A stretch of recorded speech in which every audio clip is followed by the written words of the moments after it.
Hi hello friends, ನಮಸ್ಕಾರ. Welcome to my channel. ಇವತ್ತು ನಾನು ನಿಮ್ಗೆ ಮಾಡಿ ತೋರಿಸ್ತಾ ಇರೋದು ಉತ್ತರ ಕರ್ನಾಟಕದ ಫೇಮಸ್ಸು ಜೋಳದ ರೊಟ್ಟಿ ಹೇಗೆ ಮಾಡೋದಂತ ನೋಡೋಣ ಬರ್ರಿ. ತುಂಬಾ ಚೆನ್ನಾಗಿರ್ತಾವೆ ನೋಡ್ರಿ ಜೋಳದ ರೊಟ್ಟಿ, ಆರೋಗ್ಯಕ್ಕೂ ಒಳ್ಳೆಯದು. ದಿನ ನಾವು ಬೆಳಿಗ್ಗೆ ಟಿಫನ್ಗೆ ಜೋಳದ ರೊಟ್ಟಿ ಮಾಡ್ಕೊಂಡ್ರಂತೂ ತುಂಬ ಒಳ್ಳೇದು ನೋಡ್ರಿ. ಈ ಕಡೆ ಎಲ್ಲ ಉತ್ತರ ಕರ್ನಾಟಕದ ಕಡೆ ಟಿಫನ್ನಿಗೆ ಬೆಳಿಗ್ಗೆ ಜೋಳದ ರೊಟ್ಟಿನ ಮಾಡೋದ್ರಿ. ಜೋಳದ ರೊಟ್ಟಿ ಕಾಯಿಪಲ್ಯ ಮಾಡ್ಕೊತಾರ್ರಿ ಟಿಫನಿಗೆ ದಿನ ಬೆಳಿಗ್ಗೆ. ತುಂಬ ಚೆನ್ನಾಗಿರ್ತಾವ್ರಿ ರೊಟ್ಟಿ. ಇವಾಗ ಗ್ಯಾಸ್ ಆನ್ ಮಾಡಿಬಿಟ್ಟು ಒಂದು ಕಡಾಯಿ ಇಟ್ಕೊಳ್ಳೋಣ್ರಿ. ಒಂದು ಗ್ಲಾಸ್ ನೀರು ಹಾಕ್ಕೊಂಡು ಒಂದು ಸ್ವಲ್ಪ ಉಪ್ಪು ಹಾಕ್ಕೊಂಡು ನೀರು ಬಿಸಿ ಮಾಡೋದಕ್ಕೆ ಇಟ್ಕೊಳ್ಳೋಣ. ನೀರದು ಕುದಿಬೇಕ್ರಿ ಜಿಗಟ್ ತಿರ್ಕೊಳ್ಳೋದಕ್ಕೆ. ಇವಾಗ ಒಂದು ಪುಟ್ಟಿ ತೊಗೊಂಡು ಜೋಳದ ಹಿಟ್ಟನ್ನ ಸಾಣಿಸ್ಕೊಳ್ಳೋಣ್ರಿ. ಒಂದು ಗ್ಲಾಸ್ ಹಿಟ್ಟು ಹಾಕ್ಕೊಂಡು ನಾನು ಸಾಣಿಸ್ಕೊತಾ ಇದ್ದೀನಿ. ಇನ್ನೊಂದು ಗ್ಲಾಸ್ ಹಾಕ್ಕೋತೀನಿ ನೋಡಿರಿ. ಅದೇ ಗ್ಲಾಸಲ್ಲೇ 2 ಗ್ಲಾಸ್ ಹಿಟ್ಟು ಹಾಕ್ಕೊಂಡೆ ಜೋಳದ ಹಿಟ್ಟು ಸಾಣಿಸ್ಕೊಳ್ಳೋಣ. ಅದನ್ನು ತುಂಬ ಚೆನ್ನಾಗಿರ್ತಾವೆ ರೊಟ್ಟಿ. ಆ ಕಡೆ ಎಲ್ಲ ನಾವು ಮೇಲ್ಗಡೆ ಟಿಫನಿಗೆ ರೊಟ್ಟಿನ ಮಾಡೋದ್ರಿ ಬೆಳಿಗ್ಗೆ. ಇವಾಗ ಅದು ನೀರು ಕುದೀತಾ ಇದೆ ರೀ. ಉರಿನ ಸಣ್ಣ ಮಾಡಿಕೊಂಡು ಒಂದು ಗ್ಲಾಸು ಜೋಳದ ಹಿಟ್ಟು ಹಾಕ್ಕೋತಾ ಇದ್ದೀನಿ ರೀ. ಹಿಟ್ಟು ಹಾಕ್ಕೊಂಡು ಜಿಗಟ್ ತಿರ್ಕೋತಾ ಇದ್ದೀನಿ ನೋಡಿರಿ. ರೊಟ್ಟಿ ಮಾಡೋದಕ್ಕೆ ಈ ಥರ ಜಿಗಟ್ ತಿರ್ಕೋಬೇಕ್ರಿ. ಜಿಗಟ್ ತಿರ್ಕೊಂಡು ನಾದ್ಕೋಬೇಕು ಹಿಟ್ಟನ್ನು. ಭಾಳ ಹೊಟ್ಟೆ ತುಂಬುತ್ತೆ ನೋಡಿರಿ. ಟಿಫನ್ಗಿಂತ ರೊಟ್ಟಿನ ಬೇಸ್ರಿ. ಬೆಳಗ್ಗೆ ರೊಟ್ಟಿ ಕಾಯಿಪಲ್ಯ ಮಾಡ್ಕೊಂಡ್ರೆ ಮಸ್ತ್ ಆಕತ್ ನೋಡಿರಿ ಊಟ ಮಾಡೋದಕ್ಕೆ. ಜಿಗಟ್ ತಿರ್ಕೊಂಡು ಗ್ಯಾಸ್ನ ಆರಿಸ್ಬಿಟ್ಟು ಆ ಜಿಗಟ್ಟು ಒಂದು ಪುಟ್ಟಿಗೆ ಹಾಕ್ಕೊಳ್ಳೋಣ್ರಿ ನಾದ್ಕೊಳ್ಳೋದಕ್ಕೆ. ಅದೊಂದು ಸ್ವಲ್ಪ ತಣ್ಣಗಾಗ್ಲಿ ರೀ. ತಣ್ಣಗಾಗಿಂದ ನಾದ್ಕೊಳ್ಳೋಣ. ಇವಾಗ ನೋಡಿ ಅದು ಜಿಗಟ್ಟು ತಣ್ಣಗಾಗಿದೆ. ಅದಕ್ಕೆ ಒಣ ಹಿಟ್ಟು ಹಾಕ್ಕೊಂಡು ನಾದ್ಕೊಳ್ಳೋಣ್ರಿ. ಗ್ಲಾಸ್ ಹಿಟ್ಟು ಹಾಕ್ಕೋತಾ ಇದ್ದೀನಿ ನೋಡಿ. ಹಾಕ್ಕೊಂಡು ಮಿಕ್ಸ್ ಮಾಡ್ಕೊತೀನಿ. ತಣ್ಣಗಾಗಿಂದ ಮಿಕ್ಸ್ ಮಾಡ್ಕೊತಾ ಇದ್ದೀನಿ ರೀ. ಇವಾಗ ಕೈಯಿಂದ ಚೆನ್ನಾಗಿ ಮಿಕ್ಸ್ ಮಾಡ್ಕೊಳ್ಳೋಣ. ಅದಕ್ಕೆ ಇನ್ನೊಟ್ಟು ಹಿಟ್ಟು ಹಿಡಿತೈತನ ನೋಡಿ. ಬೇಕಂದ್ರೆ ಇನ್ನೊಟ್ಟು ಒಣ ಹಿಟ್ಟು ಹಾಕ್ಕೋಬೋದು ರೀ. ನಾನು ಇನ್ನೊಂದು ಸ್ವಲ್ಪ ಹಾಕ್ಕೋತೀನಿ ನೋಡಿರಿ ಹಿಟ್ಟು. ಇನ್ನೊಂಚೂರು ಒಣ ಹಿಟ್ಟು ಹಾಕ್ಕೊಂಡು ಮಿಕ್ಸ್ ಮಾಡ್ಕೊತೀನಿ. ಇವು ರೊಟ್ಟಿ ಜೋಳದ ರೊಟ್ಟಿನ ಕಾಯಿಪಲ್ಯ ಜೋಳದ ರೊಟ್ಟಿ ಎಲ್ಲ ಒಮ್ಮೆ ನೀರು ಹಾಕ್ಕೋಬೇಡ್ರಿ. ಸ್ವಲ್ಪನ ನೀರು ಹಾಕ್ಕೊಂಡು ನಾದ್ಕೋಬೇಕ್ರಿ.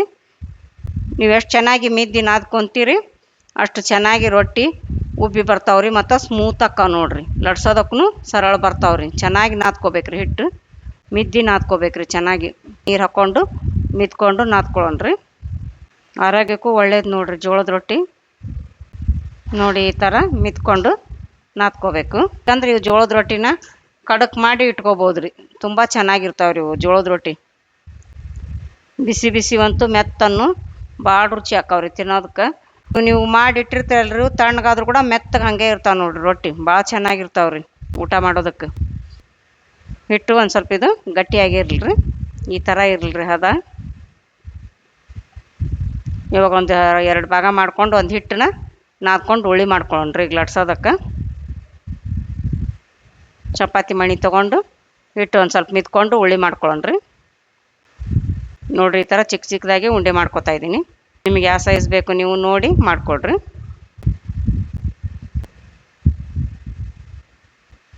ಚೆನ್ನಾಗಿ ಮಿದ್ಕೊಂಡ್ರೆ ಸ್ಮೂತಾಗಿ ರೊಟ್ಟಿ ಉಬ್ಬಿ ಬರ್ತಾವ್ರಿ. ಒಂದು ಉಳ್ಳಿ ತೊಗೊಂಡು ಇವಾಗ ಸ್ವಲ್ಪ ಒಣ ಹಿಟ್ಟು ಹಾಕ್ಕೊಂಡು ಲಟ್ಸ್ಕೊಳ್ಳೋಣ್ರಿ. ಜೋಳದ ಹಿಟ್ಟು ಹಾಕ್ಕೋತಾ ಇದ್ದೀನಿ. ಒಣ ಹಿಟ್ಟು ಹಾಕ್ಕೊಂಡು ಲಟ್ಸ್ಕೊತಾ ಇದ್ದೀನಿ ರೀ. ಈ ಥರ ತಿರ್ಸ್ಕೊಂಡು ಲಟ್ಸ್ಕೋಬೇಕು ಒಣ ಹಿಟ್ಟು ಹಾಕ್ಕೊಂಡು.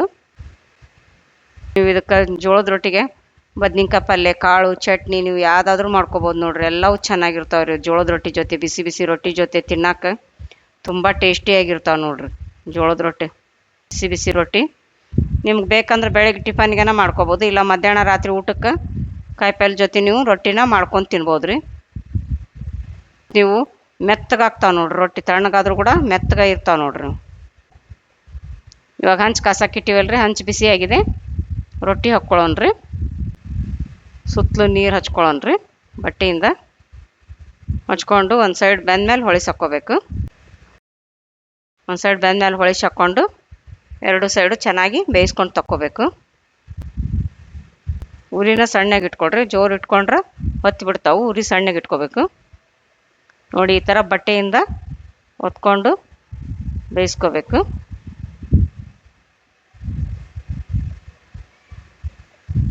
ನೋಡಿ ಎಷ್ಟು ಚೆನ್ನಾಗಿ ಉಬ್ತಾ ಇದೆ ನೋಡಿ. 2 ಸೈಡು ಚೆನ್ನಾಗಿ ಬೇಯಿಸ್ಕೋಬೇಕು. ಬೇಯಿಸ್ಕೊಂಡು ತಗೋಬೇಕು ನೋಡಿ. ಅದೇ ಥರ ಎಲ್ಲ ರೊಟ್ಟಿನೂ ಮಾಡ್ಕೋಬೇಕ್ರಿ. ನೋಡಿ ಇವಾಗ ರೊಟ್ಟಿ ರೆಡಿ ಆದ್ವಲ್ಲ. ನಾನು ರೊಟ್ಟಿ ಜೊತೆ ಬದ್ನಿಕಾಯಿ ಎಣ್ಗಾಯಿ ಮಾಡ್ಕೊಂಡಿದ್ದೀವಿ ರೀ. ಬದ್ನಿಕಾಯಿ ಎಣ್ಗಾಯಿನ ಸರ್ವ್ ಮಾಡ್ತಾಯಿದ್ದೆ ನೋಡಿರಿ ರೊಟ್ಟಿಗೆ. ಮತ್ತು ಪಚಡಿನೂ ಮಾಡ್ಕೊಂಡಿದ್ವಿ ರೀ ನಾವು. ಪಚಡಿನೂ ಹಾಕೋತಾ ಇದ್ದೀನಿ ನೋಡ್ರಿ. ಬಿಸಿ ಬಿಸಿ ರೊಟ್ಟಿ ಬದ್ನಿಕಾಯಿ ಎಣ್ಗಾಯಿ ಪಚಡಿ ತಿಂತಾ ಇದ್ರೆ ನೋಡ್ರಿ, ನೋಡಿದ್ರನ ಬಾಯಾಗ ನೀರು ಬರ್ತಾವೆ. ಈಗ ಸ್ವರ್ಗ ನೋಡ್ರಿ. ರೊಟ್ಟಿ ಕಾಯಿಪಲ್ಲೆ ಉಣ್ತಾ ಇದ್ರೆ ಮನುಷ್ಯ ಗಟ್ಟಿನೂ ರೀ, ಮತ್ತು ರೊಟ್ಟಿ ಕಾಯಿಪಲ್ಲೆ ರುಚಿನೂ ಭಾಳ ನೋಡ್ರಿ. ನೋಡ್ರಿ ಎಷ್ಟು ಚೆನ್ನಾಗಿ ಆಗಿದೆ ನೋಡ್ರಿ. ರೊಟ್ಟಿ ಎಷ್ಟು ಮೆತ್ತಗಾಗ್ಯಾವ ನೋಡ್ರಿ. ಉಬ್ಬಿ ಹೆಂಗೆ ಬಂದಾವಲ್ರಿ, ಉಬ್ಬಿ ನೋಡ್ರಿ. ಪದ್ರ ಹೆಂಗೆ ಬಿಡ್ತಾವೆ ನೋಡ್ರಿ. ರೊಟ್ಟಿ ಎಷ್ಟು ಚೆನ್ನಾಗಿ ಬೆಂದಿದೆ ನೋಡಿ, ಎಷ್ಟು ಪದ್ರಾಗ್ಯಾವು. ಇವು ರೊಟ್ಟಿ ರೆಡಿ ಆದ್ವಲ್ರಿ. ಇವು ಪಲ್ಯನೂ ಸರ್ವ್ ಮಾಡಿದ್ದೀವಿ. ರೊಟ್ಟಿ ಪಲ್ಯನ ಈಗ ಟೇಸ್ಟ್ ಮಾಡಿ ನೋಡ್ರಿ. ಇವೆಲ್ಲ ರೆಡಿ ಆದ್ವಲ್ಲ, ಈಗ ಇವು ರೊಟ್ಟಿ ಪಲ್ಯ ಜೊತೆ ಟೇಸ್ಟ್ ಮಾಡಿ ನೋಡಿ ಹೇಗಿದೆ ಅಂತ ತಿಳಿಸಿ. ಈ ವಿಡಿಯೋ ನಿಮಗೆ ಇಷ್ಟವಾದಲ್ಲಿ ದಯವಿಟ್ಟು ಲೈಕ್ ಮಾಡಿ, ಶೇರ್ ಮಾಡಿ, ಸಬ್ಸ್ಕ್ರೈಬ್ ಮಾಡಿ ಮತ್ತು ಬೆಲ್ ಬಟನನ್ನು ಒತ್ತಿರಿ. ನೀವು ಬೆಲ್ ಬಟನ್ ಒತ್ತೋದ್ರಿಂದ ನಾನು ಹಾಕೋ ಮುಂದಿನ ವಿಡಿಯೋ ನಿಮ್ಗೆ ಮೊದಲು ಬರ್ತಾವ್ರಿ. ಧನ್ಯವಾದಗಳು.